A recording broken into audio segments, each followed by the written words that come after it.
नमस्कार, one India Hindi में आपका स्वागत है। मैं हूं शिखा तुरिया।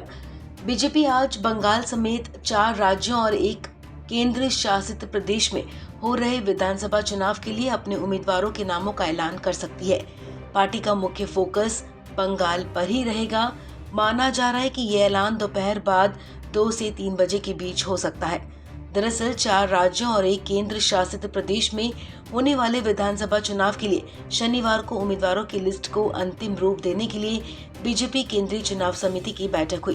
बैठक में प्रधानमंत्री नरेंद्र मोदी, पार्टी अध्यक्ष जेपी नड्डा, गृह मंत्री अमित शाह समेत तमाम वरिष्ठ नेता शामिल हुए। टीएमसी से बीजेपी में शामिल हुए पश्चिम बंगाल के पूर्व वन मंत्री राजीव बनर्जी ने बताया कि बीजेपी आज उम्मीदवारों की लिस्ट जारी कर सकती है। आपको बता दें, प्रधानमंत्री नरेंद्र मोदी की मौजूदगी में केंद्रीय चुनाव समिति की बैठक में बंगाल के अलावा असम और तमिलनाडु समेत सभी चुनावी राज्यों के लिए उम्मीदवारों को लेकर चर्चा हुई।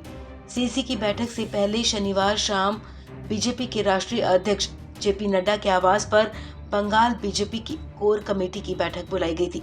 इस बैठक में जेपी नड्डा के अलावा केंद्रीय गृह मंत्री अमित शाह, राज्य इकाई के प्रमुख दिलीप घोष, राज्य प्रभारी कैलाश विजयवर्गीय, वरिष्ठ नेता शुभेंदु अधिकारी और राजीव बनर्जी समेत बंगाल बीजेपी के कोर कमेटी के सदस्य शामिल हुए।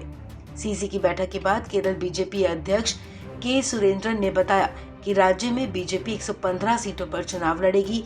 बाकी 25 सीटों पर सहयोगी दल अपने उम्मीदवार खड़ा करेंगे। हालांकि पार्टी की तरफ से साफ किया गया है कि उनका फोकस बंगाल पर ही होगा।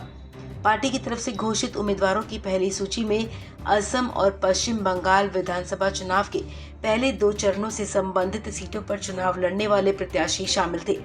असम में 3 चरणों और पश्चिम बंगाल में 8 चरणों में मतदान होना है। केरल, तमिलनाडु और पुडुचेरी में 6 अप्रैल को एक ही चरण में वोट डाले जाएंगे। आपको बता दें, 5 राज्यों में होने वाले चुनावों में जीत दर्ज करने के लिए बीजेपी हर संभव कोशिश कर रही है। पार्टी के स्टार प्रचारक लगातार चुनावी राज्यों में जनसभाएं कर रहे हैं। इसी की मद्देनजर केंद्रीय गृह मंत्री अमित शाह आज असम और पश्चिम बंगाल के 2 दिवसीय दौरे पर हैं। यहाँ वो जनसभाओं को संबोधित करने के अलावा अन्य राजनीतिक कार्यक्रमों में शिरकत करेंगे। बीजेपी सूत्रों के मुताबिक अमित शाह रविवार को असम के मार्गरीटा और नाजीरा में 2 जनसभाओं को संबोधित करेंगे। इसके बाद वो बंगाल रवाना होंगे और शाम को खड़गपुर में रोड शो करेंगे। इस खबर में फिलहाल इतना ही। तमाम अपडेट्स के लिए आप बने रहिए वन इंडिया हिंदी के साथ।